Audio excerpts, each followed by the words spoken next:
Hey guys, how you doing? It's KJ here coming at you today in Raid Shadow Legends once again.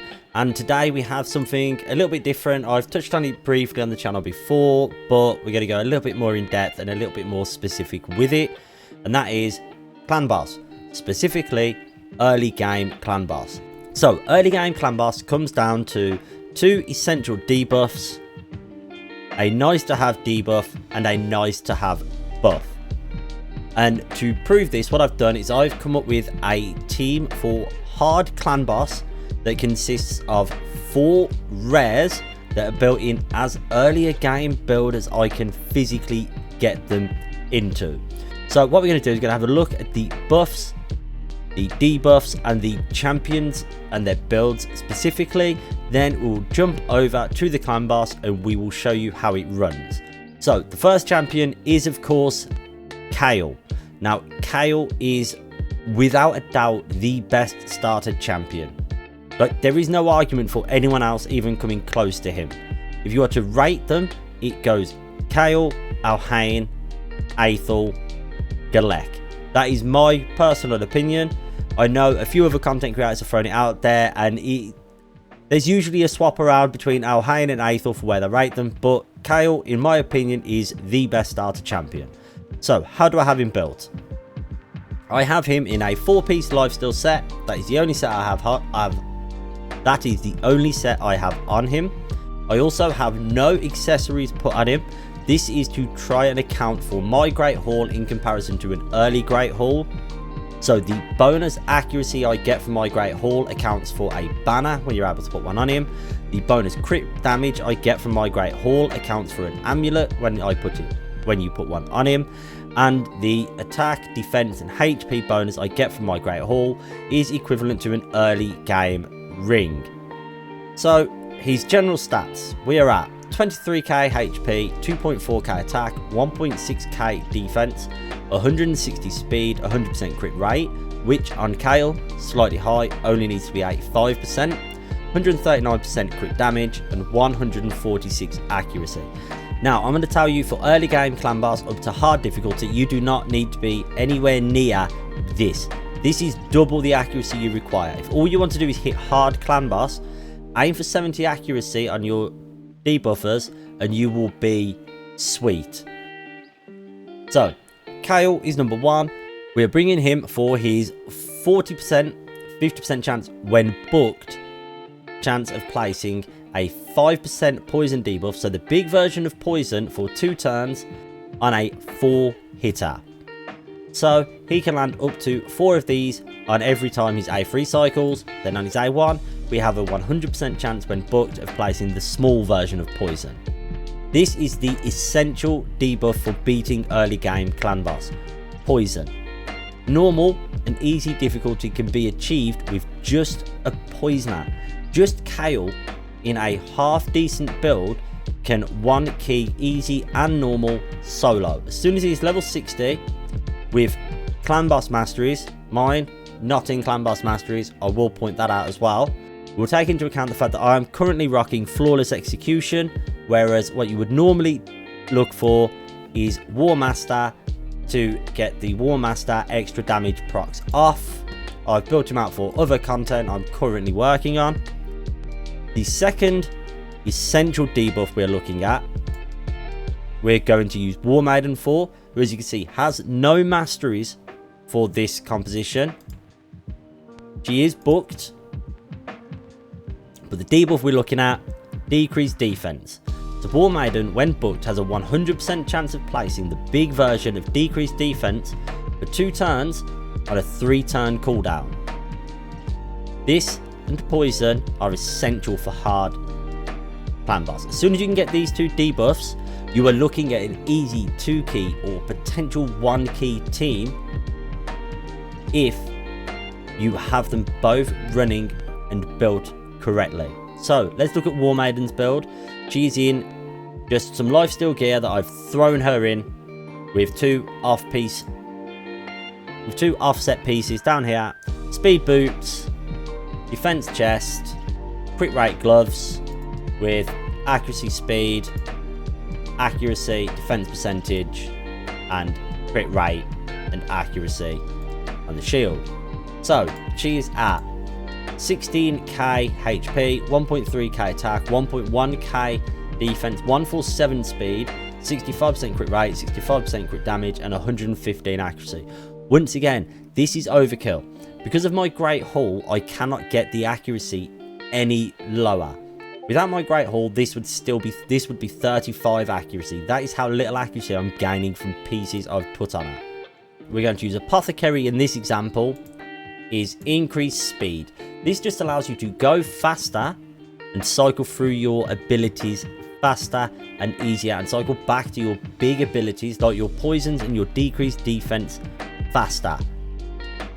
So Apothecary, let's have a quick look at his, but once again, lifesteal gear, and he's running at 35k HP, 1.6k attack, 2.2k defense, 179 speed, 100% crit rate, 89% crit damage, and 141 accuracy.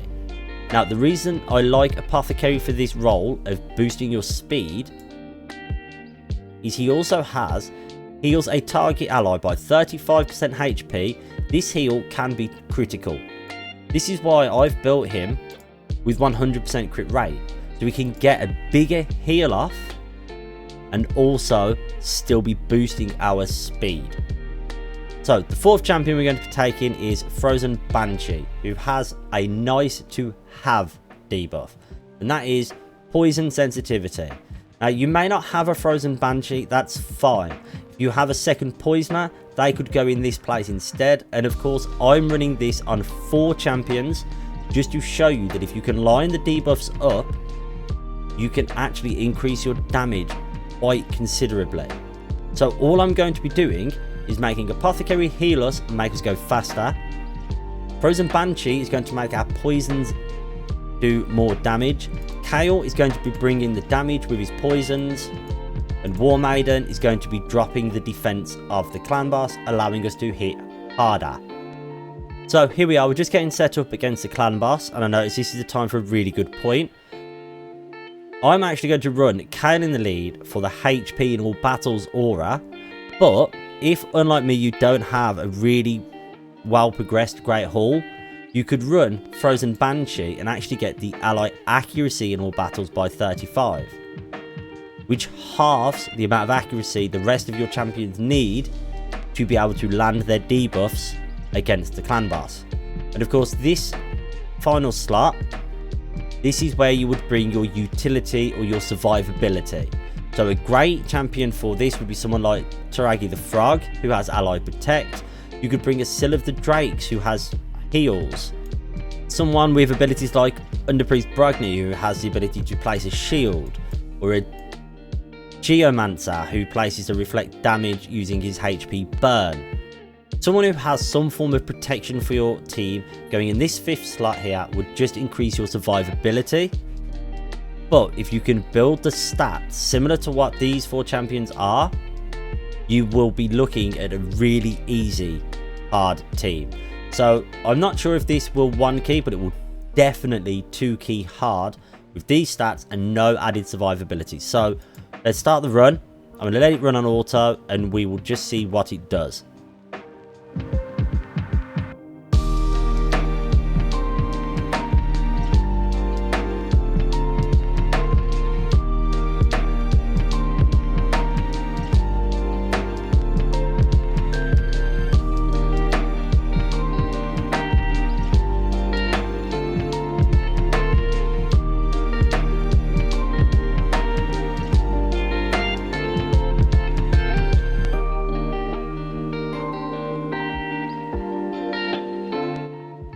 So, right, there we are. We're just past 2-key territory, and we've lost War Maiden, which was our decreased defense.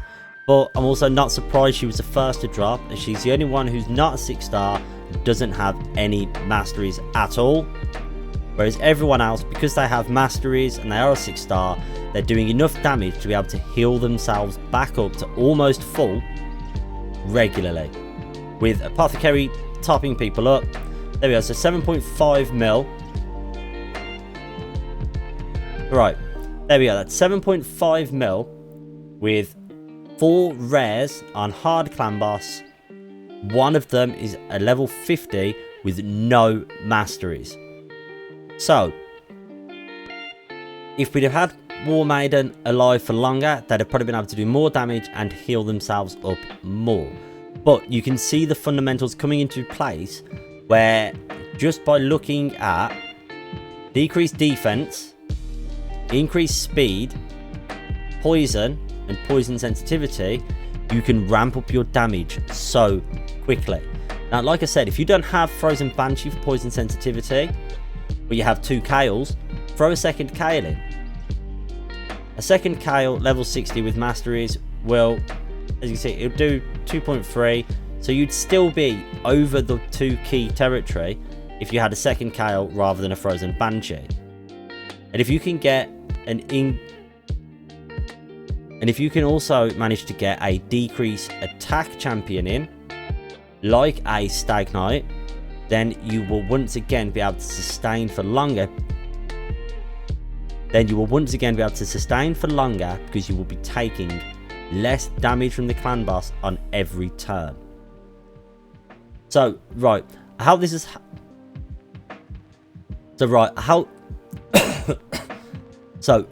I hope this has helped, and I hope you've managed to take something away from this, even if it's just a buff you didn't know was worth looking at, or a rare you didn't know you could look at for clan boss, particularly this early on in clan boss. Now, if you need any more help with this, let me know down in the comment section below, and I will be sure to reach out and get back to every single one of you. And until next time, happy raiding.